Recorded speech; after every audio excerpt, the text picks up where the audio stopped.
আসসালামু আলাইকুম। সংবাদে আপনাদের সবাইকে স্বাগত জানাচ্ছি। আমি ফিরোজ তোহা। শুরুতেই আরবে কেবলস সংবাদ শিরোনাম জানিয়ে দেব এই মুহূর্তে হাতে পাওয়া সর্বশেষ গুরুত্বপূর্ণ আপডেট বাংলা সংবাদ। শুরুতেই থাকছে, ক্ষমতার জন্য শেখ হাসিনা মানুষের জীবনের কোনো পরোয়া করতেন না, এমনটাই জানিয়েছেন অন্তর্বর্তীকালীন সরকারের সদ্য সাবেক স্বরাষ্ট্র উপদেষ্টা ব্রিগেডিয়ার জেনারেল অবসরপ্রাপ্ত এম সাখাওয়াত হোসেন। এবারে জানাবো অর্থলোপাটে নানা কাহিনী জানাচ্ছেন সালমান, হতবাক গোয়েন্দারা। সদ্য বিদায়ী প্রধানমন্ত্রীর শিল্প ও বিনিয়োগ উপদেষ্টা সালমান এফ রহমান রিমান্ডে গোয়েন্দাদের জেরার মুখে চাঞ্চল্যকর তথ্য দিতে শুরু করেছেন। দফায় দফায় জিজ্ঞাসাবাদে গোয়েন্দাদের তিনি বলেছেন তার অর্থলোপাটের নানা কাহিনী। অর্থলোপাটে নানা ফন্দিপিকের তথ্য পেয়ে গোয়েন্দারা রীতিমতো হতবাক হয়ে যাচ্ছেন। জানাবো আয়নাঘরের বর্ণনা দিলেন 5 বছর পর ফিরে আসা মাইকেল চাকমা। পার্বত্য চট্টগ্রাম কেন্দ্রিক রাজনৈতিক দল ইউপিডিএফ এর সংগঠক মাইকেল চাকমা 2019 সালে 9 এপ্রিল থেকে নিখোঁজ ছিলেন। ঢাকার শ্যামলী থেকে সাদা পোশাকে তুলে নিয়ে যাওয়া হয়েছিল তাকে। দীর্ঘ 5 বছরেরও বেশি সময় গোপন বন্দিশালায় আটকে রাখা হয়েছিল, যেটি আয়নাঘর নামে অনেকেরই কাছে পরিচিত। সেখানের বন্দি জীবন থেকে বেরিয়ে এসে চাঞ্চল্যকর তথ্য ফাঁস করেছেন। এ বিষয়ে থাকছে বিস্তারিত, সঙ্গে থাকুন। এদিকে বাংলাদেশ কমিউনিস্ট পার্টির ঢাকা বিভাগীয় সমন্বয় কমিটির সভায় সিপিবির সাধারণ সম্পাদক রুহিন হোসেন প্রিন্স ছাত্র জনতার গণঅভ্যুত্থানের বিজয়কে সংহত করে নানা অপশক্তি সম্পর্কে সজাগ থাকতে দেশবাসীর প্রতি আহ্বান জানিয়েছেন। এবারে জানাবো, শামীম ওসমানকে গডফাদার আখ্যা দিয়ে বিএনপির নির্বাহী কমিটির সদস্য অধ্যাপক মামুন মাহমুদ বলেছেন, নারায়ণগঞ্জের গডফাদারকে আপনারা চেনেন? সে কি নামে পরিচিত? বোরকা শামীম। সাধারণ মানুষের কাছে সন্ত্রাসী, গডফাদারদের ঠাঁই নেই। খেলা হবে বলে আমাদের নেতাকর্মীদের হুঙ্কার দিয়েছেন। এখন আপনি কোথায়? সাহস থাকলে আসেন দেখি। সাধারণ জনগণকে জিম্মি করে রাজত্ব করেছেন, হুঙ্কার দিয়েছেন। আজ আপনি কোথায়? আপনার তো জানাজা পড়ারও মানুষ পাওয়া যাবে না। সাহস থাকলে খেলতে আসেন, আপনি তো পালিয়ে গেছেন। এবং সর্বশেষ জানাবো আন্তর্জাতিক সংবাদ। নেতানিয়াহুর নতুন শর্ত হামাসের প্রত্যাখ্যান। গাজা উপত্যকায় যুদ্ধবিরতি ও পণবন্দি মুক্তি নিয়ে ইসরায়েলি প্রধানমন্ত্রী বেঞ্জামিন নেতানিয়াহু যেসব নতুন শর্ত যোগ করেছেন তা ফিলিস্তিনি প্রতিরোধ আন্দোলন হামাস সুনির্দিষ্টভাবে প্রত্যাখ্যান করেছে।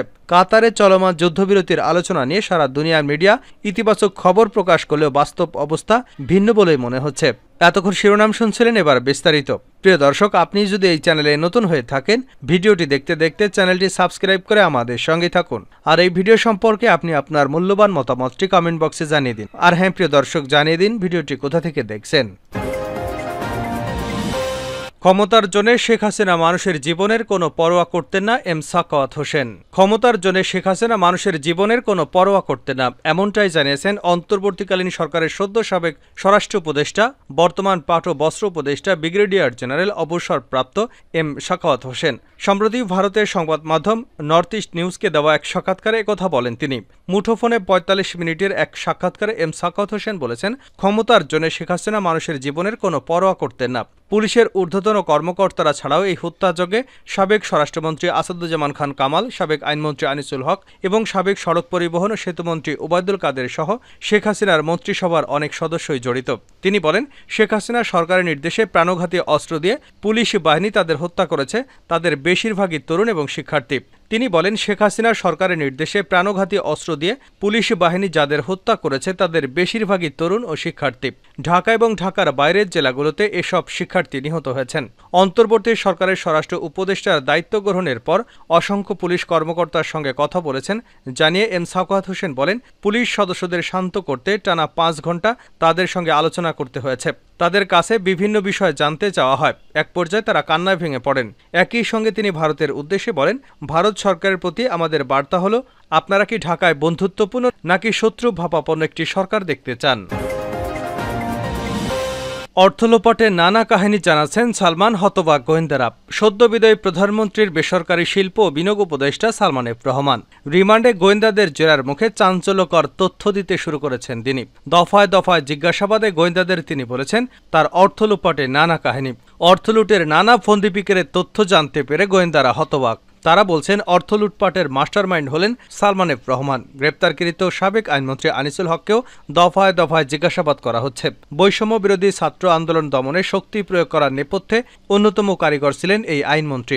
জিজ্ঞাসাবাদে আইনমন্ত্রী আনিসুল হক বলেন, সাবেক স্বরাষ্ট্রমন্ত্রী আসাদুজ্জামান খান কামাল ও সাবেক সেতুমন্ত্রী ওবায়দুল কাদেরের কারণেই ছাত্র আন্দোলন নিয়ে সমাধানের দিকে যাওয়া সম্ভব হয়নি। আন্দোলন দমনে তারা খুবই এগ্রেসিভ ছিলেন। সংশ্লিষ্ট সূত্র জানায়, সালমান এফ রহমান এবং আনিসুল হকের নাম কেবল হত্যাকাণ্ডের সঙ্গেই জড়িত তাই নয়, প্রতিপক্ষকে ঘায়েল করতে রাষ্ট্রযন্ত্রকে চরমভাবে অপব্যবহার করেছিলেন তারা। পাশাপাশি ভয়াবহ আর্থিক কেলেঙ্কারির সঙ্গেও প্রত্যক্ষ পরোক্ষভাবে জড়িত ছিলেন সালমান। তাই রিমান্ডে হত্যা মামলার পাশাপাশি সার্বিক অর্থনৈতিক মন্দা অবস্থা সৃষ্টি করা সহ বিগত সরকারের অপকর্ম, দুর্নীতির নানা বিষয়ে জিজ্ঞাসাবাদ করা হচ্ছে।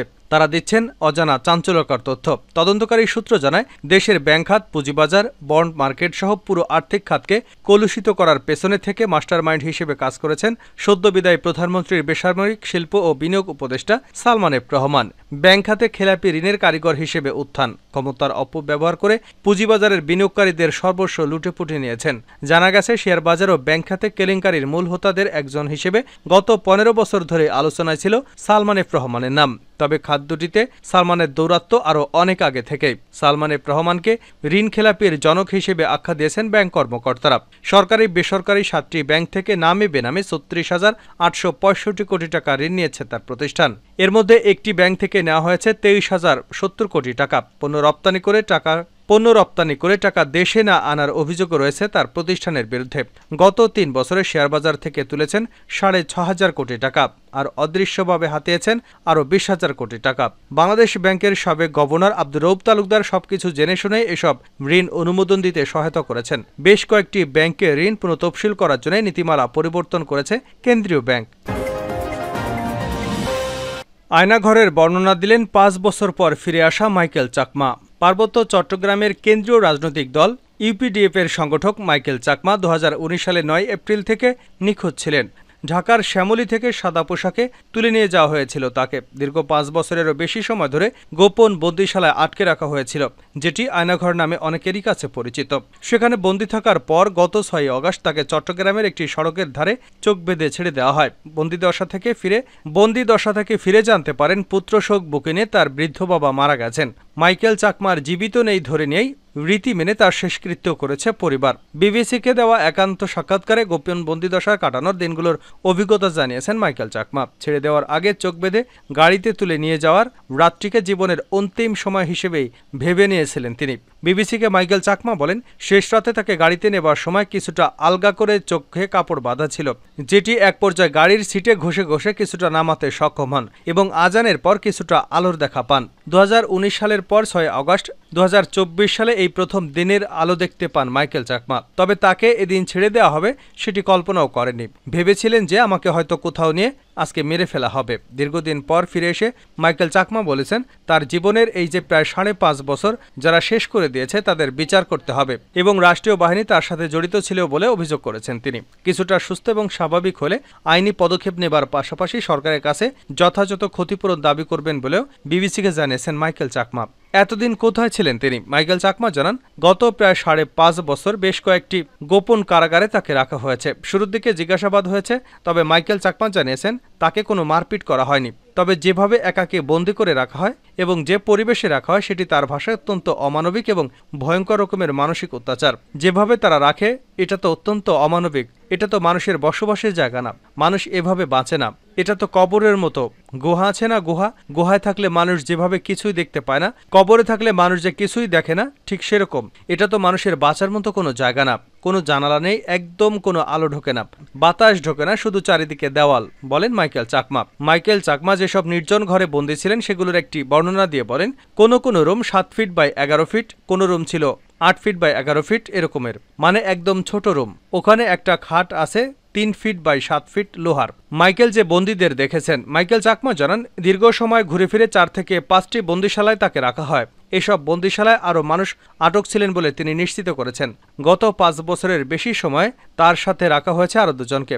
এছাড়া অদেখা 2 জনের নাম তিনি শুনতে পেয়েছেন। তবে ওই সব বন্দীদের ভাগ্যে কি ঘটেছে সেই সম্পর্কে কোনো ধারণা নেই মাইকেল চাকমার। তিনি বলেন, গোপন কারাগারে কেউ কাউকে দেখা করার বা কথা বলার সুযোগ ছিল না। তবে গোসল করতে নেবার সময় বাথরুমের ছিদ্র দিয়ে উকি দিয়ে তিনি কিছু বন্দী বিভিন্ন সময় দেখেছেন, বিভিন্ন বয়সী লোক। কারোর আমি দেখেছি চুল পাকা, দাড়ি পাকা, কেউ কম বয়সী। কোনো লোককে দেখেছিলাম তার হয়তো 50 থেকে 45 এরকম হবে। কোনো লোক দেখেছি 60-এর উপরে হবে, কেউ একদম ইয়াং। মাইকেল চাকমার সাথে আরও 2 দফায় 2 জন বন্দীকে একসাথে রাখা হয়েছিল। অত্যন্ত গোপনে কথা বলে তাদের পরিচয় জানতে পারেন মাইকেল।